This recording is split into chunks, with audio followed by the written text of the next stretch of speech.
இன்றைக்கி நம்ம பார்க்குறதுங்க மோர் குழம்புங்க. மோர் குழம்பு எப்படி செய்யலாம்னு நம்ம பார்க்கலாங்க. அதுக்கு தேவையான பொருட்கள்: வெங்காயம் 1, தக்காளி அரைவாசிங்க, மல்லி, கருவேப்பிலை, மஞ்சத்தூள், உப்புங்க, பெருங்காயத்தூள், அப்புறம் தாளிக்கிறதுக்கு கடுகு, வெள்ளை உளுந்த பருப்பு, சீரகம், இதெல்லாம் அரைக்கிறதுக்குங்க. இந்த 3 பொருளும் அரைக்க எடுத்து வச்சுருக்கேங்க. பச்சரிசி, துவரம் பருப்பு, சீரகம், மல்லி, தேங்காய், ஒரு 10 குருமிளகு, ஒரு பச்சை மிளகா, ஒரு வரமிளகா, சின்ன வெங்காயம், பூண்டு, இதெல்லாம் எடுத்து வச்சுருக்கேங்க. இதெல்லாம் 3ஐயும் போட்டு நம்ம அரைக்கணுங்க. இப்போ நம்ம தாளிச்சிக்கலாங்க. எண்ணெய் ஊற்றிக்கலாம். தேங்காய் எண்ணெயில் தாளித்தா தான் மோர் குழம்பு நல்லா இருக்குங்க. இப்போ நம்ம கடுகு, வெள்ளை உளுந்த பருப்பு, கடலைப்பருப்பு, சீரகம் போட்டுடலாங்க. பொரியுதுங்க, நல்லா பொரியுதுங்க. உப்பு, வெங்காயம் போட்டுடலாங்க.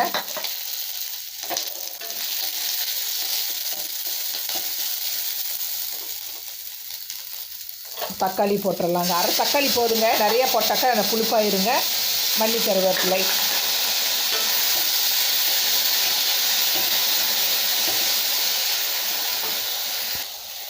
இப்போ பெருங்காயத்தூள் கொஞ்சம் போட்டுக்கலாங்க. இந்த மஞ்சத்தூள் போட்டுடலாங்க. இது அப்படியே வதங்கட்டுங்க. நம்ம போய் அரைச்சிட்டு வந்துடலாங்க. அடுப்பு சிம்மில் வச்சுட்டு நான் போய் அரைச்சிட்டு வந்துடுறேங்க. இப்போ ஒரு 2 கப்பு தயிர் எடுத்து நான் மிக்சியில் அடித்து வச்சுருக்கேங்க. இப்போ இந்த அரைக்க தேவையானதை நம்ம போட்டு அரைச்சிட்டு வந்துடலாங்க. பச்சரிசி 1 ஸ்பூனுங்க, துவரம் பருப்பு 1 ஸ்பூனுங்க ஊற வச்சு அதில் போட்டிருக்கேங்க. 2 பச்சை மிளகா, சின்ன வெங்காயம் 4, பூண்டு பல் 4ங்க. அப்புறம் இந்த சீரகம், தேங்காய், மல்லி எல்லாம், தேங்காய் 1 வில்லிங்க, சீரகம் அரை ஸ்பூனுங்க, மல்லி அரை ஸ்பூனுங்க, 10 மிளகுங்க, சீரகம், ஒரு துண்டு இஞ்சிங்க. இதை இப்போது நம்ம அரைச்சிட்டு வந்துடலாங்க. இப்போ நல்லா வதங்கிடுச்சுங்க. இப்போ வந்துட்டு நான் அரைச்சிட்டு வந்துட்டேங்க. இப்போ இது இந்த மோரோட நம்ம தயிரோடு மிக்ஸ் பண்ணிக்கலாங்க. மிக்ஸ் பண்ணிவிட்டு நம்ம ஊற்றிக்கலாங்க. கொஞ்சம் மிக்ஸி கழுவி ஊற்றிக்கலாங்க.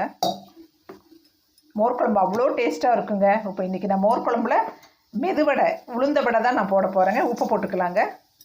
உப்பு போட்டுட்டு இப்போ நம்ம இதில் ஊற்றிடலாங்க. அவ்வளோ நல்லா இருக்குங்க, சூப்பராக இருக்குங்க.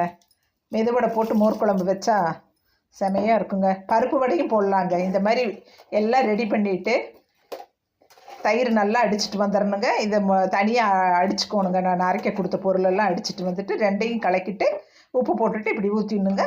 கொதிக்கிட்டு நம்ம பார்க்கலாங்க. இப்போ மோர் குழம்பு நல்லா கொதிக்குதுங்க. இப்போ என்ன பண்ணலாங்க, இந்த வடை இருக்கு இல்லைங்களா, மெதுவடை இருக்கு இல்லைங்களா, இதை அப்படியே போட்டுக்கலாங்க. அடுப்பு ஆஃப் பண்ணிடலாங்க.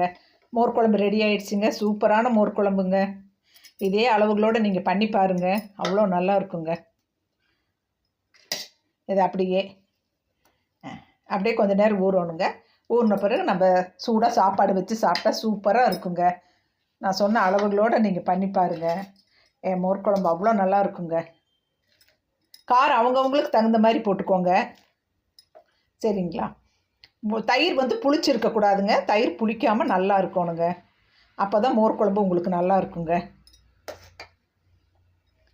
புளிச்சா நம்ம செஞ்சதே வேஸ்ட்டுங்க. இதே அளவுகளோடு நீங்கள் பண்ணி பாருங்கள். பிடிச்சிருந்தால் என் சேனலை சப்ஸ்கிரைப் பண்ணுங்கள், லைக் பண்ணுங்கள், கமெண்ட் பண்ணுங்கள், ஷேர் பண்ணுங்கள். நம்ம அடுத்த வீடியோவில் சந்திக்கலாங்க. தேங்க்யூ.